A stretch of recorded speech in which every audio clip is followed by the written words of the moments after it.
Downloading data from Venmo is a straightforward process that allows you to access your transaction history and other account information. Follow these steps to retrieve your data. Step 1. Open the Venmo app. Launch the Venmo app on your mobile device or visit the Venmo website on your computer. Ensure you are logged into your account. Step 2. Navigate to Settings. In the app, tap on the icon or your profile picture to access the menu. From there, select Settings to find account-related options. Step 3. Access Privacy Settings. Within the Settings menu, look for Privacy or Canned options.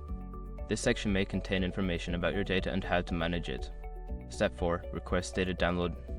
Find the option for downloading your data. This may be labeled as Download Your Data or similar. Follow the prompts to request a copy of your transaction history and other relevant information. Step 5. Check your email. After submitting your request, check the email associated with your Venmo account. You should receive a confirmation email with a link or instructions on how to download your data. In conclusion, by following these steps, you can easily download your data from Venmo and keep track of your financial activities.